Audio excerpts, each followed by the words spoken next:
Hello, everybody. My name is Nyen Chan May. I am 25 years old. I am I am from Myanmar, but I'm now studying in Germany political science and sociology. And when I was in Myanmar, I founded one of the student unions at my former university, at the University of Foreign Languages. And I have worked together with my colleagues for the new education law in Myanmar, and also for the political education. Okay, so can you tell me a bit about what's going on in Myanmar? Like, what's exactly happening? Yeah, like politically, socially, what's happening there? Mhm. So what is happening there is today is 22nd February. So since February 1st, since the 1st of February, the military in Myanmar, they seized the power of the country, and and this is the military. You can say the military stole the country's democracy. And if the people are asking me, if the people ask me, okay, did you know that, or can you imagine that? Yes, it was already in the rumors are. We are hearing that, or the military personnel are saying in televisions, in a press conference, that they are saying they cannot make sure that they will do coup d'état. And this is already, they have threatened, the military have threatened country's democracy, and on the 1st of February they did it really. And since the 1st of February, the people are worried. The people, they have also um, fear. They were very angry because their dreams, their futures were robbed by the military. So since the 2nd of February, there are hundreds of thousands of people went to the streets, and they are demonstrating against the military and the coup d'état. And it was very peaceful. I could not imagine such kind of protest in my land, because they are so disciplined. They are very peaceful, and they react everything. The people are reacting everything as much as possible. So very wisely, they they control each other. No one can control them. I mean, the military, the junta, they can. No one can control them. But the people, they work together, and on the on social medias, then they give message to each other how they will protest on the next day. So it is very, very. It was for me then just really surprised how the people can be disciplined and in solidarity against the military. Yeah. Okay, that's really bad to hear. Like, I didn't know exactly what was going on there. I just thought like the military got into the like what happened in the news, but what's really going on is really sad, and I'm really sorry. Okay, No problem. as a like a foreign, like a Myanmar person, but like living outside, how have you felt about this? Like, has it been difficult for you? um, this is very difficult for me because I am also a political activist. And to see the situation like that, and sitting in Germany is for me also not so easy, because personally I have strong feeling against the military, because they imprisoned my father and my uncle for long years, more than 20 years totally, because my father and my uncle were fighting against their whole life the military junta. And it was the first thing. And my whole childhood was traumatized by the military, because they can take everything from us without our will. And this is against our will. So this is, for me personally and also politically, this is a very sad situation to see to see my own country's democracy um, get back to zero or get back to -1. Because and since the day one of coup d'état, I cannot sleep very well, because I have to uh, so I am now having peace, and I am now having my freedom here in Germany. But I have the responsibility as a Burmese citizen. I have my responsibility to fight against the injustice in Myanmar. And that's why I am now doing everything I can, like online petition and online protest, and now organizing some of the demonstrations in Germany. And also I also work with the German press and to spread the news from Myanmar, what are they suffering, and how they are fighting against this injustice. That's awesome that you're doing what you can. It's really awesome, and thank you like for stepping up with your voice. I think it's powerful that you're doing it. Okay. The next question will be like, do you think that there have been like humanitarian violations, like violations against the human rights of the people from Myanmar, like specifically? Okay, so the Burmese military is notorious for their crime against humanity. This is very clearly, and in the last years, we can also see in the world press uh,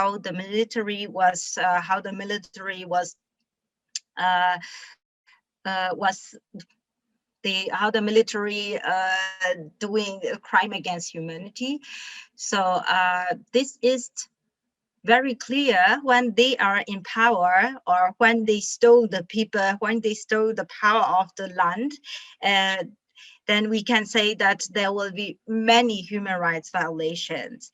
And number one is the absolute human rights violation is freedom to assembly and freedom to speech. So freedom of speech, people cannot speak freely, people cannot express their opinions. And you can see that the military started to ban Facebook and Instagram, and also relating social media platforms, which is working with Facebook, like WhatsApp. So the people in Myanmar cannot use Facebook without using VPN. And also, this is also human rights violation. And the second one is they also cut the internet. The military cut the internet. It was at the beginning, they tried to cut the internet like the whole day, and they just noticed that the military noticed that it won't work, because the banks they also have there are also military owned banks, and those banks have to work, but only with internet. No? They can be just functioned only with internet and also with telecommunications. So the military cut the internet every time in midnight. So from 1 a.m. to 9 a.m.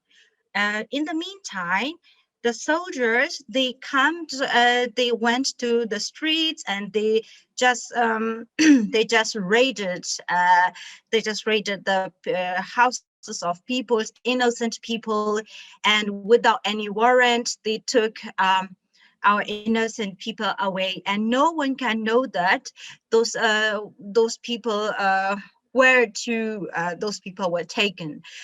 Nobody can confirm whether they were taken to so nobody can confirm where they are, what the people who have been taken are. And yeah, some of my friends are also in the list because the military was planning this coup d'état very systematically. We can assume that. And in the very first during very first hours of coup d'état, I saw the Facebook post of my close friend, the filmmaker Minty Gogoji. With him, I worked together for the Human Rights Film Festival in Myanmar, and he told that the soldiers are now in front of his house. And I thought that, okay, this is impossible. We knew that the military can do this, but we couldn't imagine that the military will do this crime again, because this is already in the history very ugly, very bloody. And we do not think that in the 21st century, in the age of technology and the social medias, in the age where all people are getting information and getting information, and also uh, how can I say, the international community will also know what they are doing in the country. So we cannot imagine that the military will do that again, but they did it. And they also took the Aung San Suu Kyi. They also they arrested on the 1st of February. Since the 1st of February, the Nobel Prize laureate Aung San Suu Kyi, the state councillor also. She is also the state councillor, and the president Wu Min, and the other prominent politicians of the National League for Democracy, the leading and governing party of the country, and also the top and powerful activists, like and also the filmmakers and the singers, the artists, and the journalists. They took, now I can say that so totally then 500 between 400 and 500 people were arrested by the military, and nobody can know where they are. So So this this is also the violation of human rights. And also the military they crack down the demonstrations with how can I say, with violence, and also with also and they shoot the people, the innocent people. And we can say that the army can use the lethal weapon only in the war and also under the special situations. Think about that. We are the people innocent people who just want their freedom, who just want the democracy for the country. We don't have any weapons in our hand. We have only the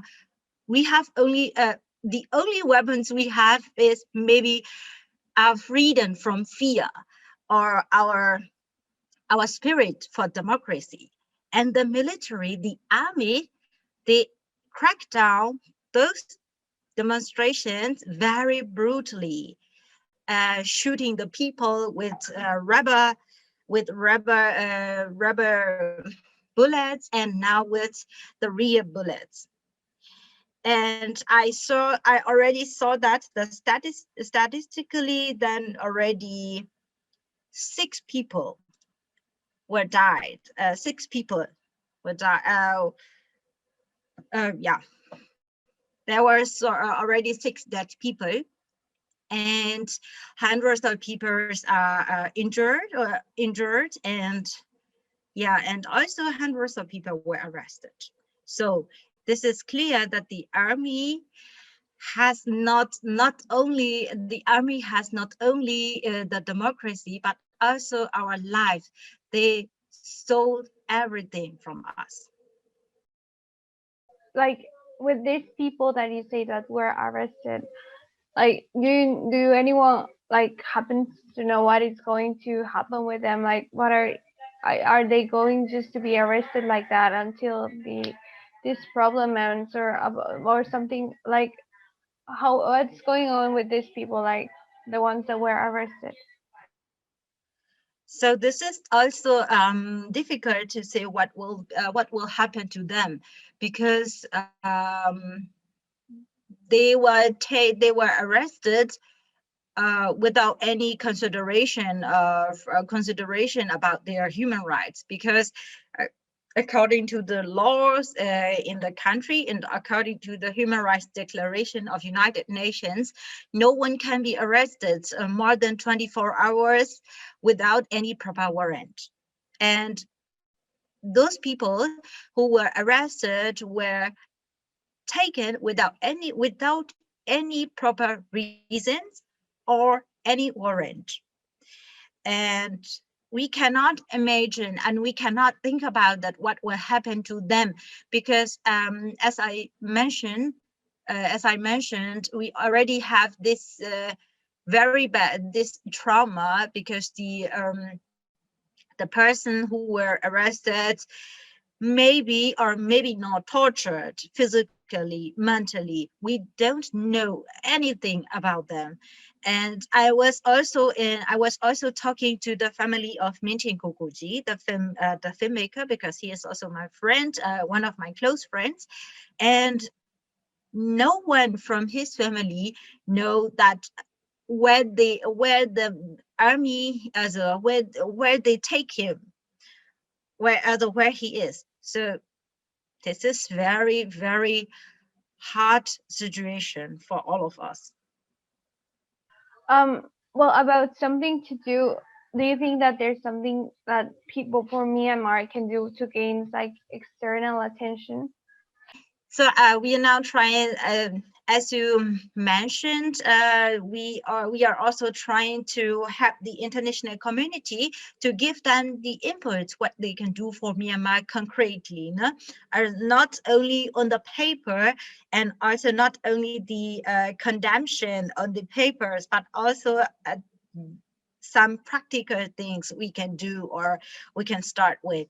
And I saw in the news like the EU is now planning to impose targeted sanctions on Myanmar's army and Myanmar junta. And also, yeah, the sanctions, okay, but we also have to know that sanctions for what, for who, and how. And this is very important, and not only the condemnation like on the paper or on television, but also the people in Myanmar are hoping really, really that the international community can do something with impact, something with real impact. So what we can do as students and what we can do as students and activists, we can sign the petitions, we can write letters to our politicians and the leading persons of the countries on the world, and make the voices of Myanmar heard. This is very first thing. And the second thing is the real news. There are also fake news from the side of military, and I can also say, I can also show an example that on the very first day of the protest, the people were trying to help trying to give food and water to the police and also to the soldiers. And the military propaganda, they just don't have any ethics, no? And they just propagated like, okay, now the people are together with the military. No, no, but the people of Myanmar are making doing a revolution without any hatred, without any violence. This is very important. What we want is our country, the leaders and all of the political prisoners to be freed, and also the democracy of the country and the the results of the elections in on the 8th of November 2020 to be not to respect the election results, which was held on the 8th of November 2020. So those things are our wills, the wills of the people of Myanmar, the wishes of the people of Myanmar. So the international community, please hear us, please help us in any way you can. Not only on the paper, we condemn, we strongly consent, we strongly condemn. Yes, thank you. The words are also very powerful, but there are some actions which are more powerful than the words, and also which are having more impact than the words on paper.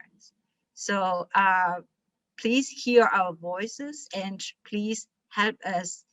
And I can say that use your liberty to promote ours.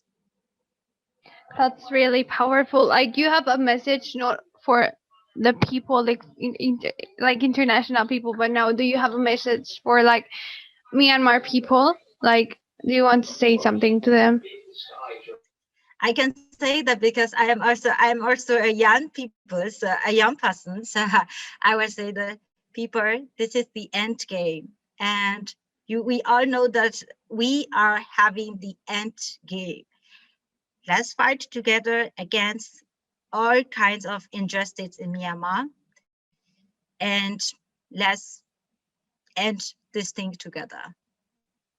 Okay, so I mean, um, you've sent a message to the international community, to Myanmar people, and to the people who are doing it. Do you want to leave like another message, like another important piece of option that you think I am forgetting? Like, Uh, do you want to say something? yeah. What can I say that? Yeah, also I can say that I will repeat that please hear our voices and please do not forget Myanmar. Maybe I don't know how long the fight will be, how long our journey will be, our journey to democracy and freedom. But please do not forget us. Please help us, and also, yeah, please hear us.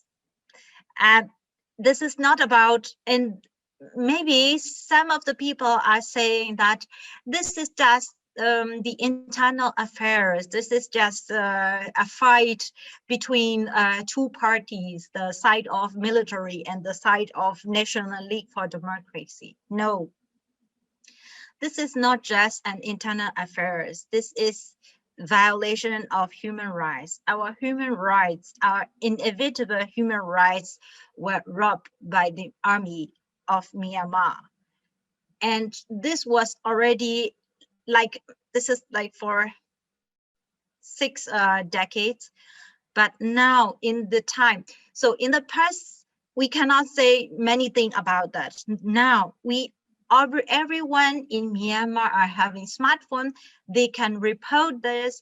They can tell us. They can tell the world what is now happening in Myanmar. So this is not only an internal affair. This is not a fight between two parties. This is a fight of justice against injustice. This is the fight against. This is the fight against. How can I say? This is fight for humanity and human rights in our country. So please hear us. Do not forget us. Even though if you don't hear or see not so much thing in the press, but please see on Twitter, Facebook, and Instagram what is happening in Myanmar. So the Myanmar people will be happy. The people in Myanmar who are fighting against this injustice under very hot weather, very terrible weather. They will also be very happy and motivated if they can know that the international community is standing with us together. And this is not about the fight between ethnic groups. This is not about fighting between two families. This is a fight for human rights, and this is the fight against injustice.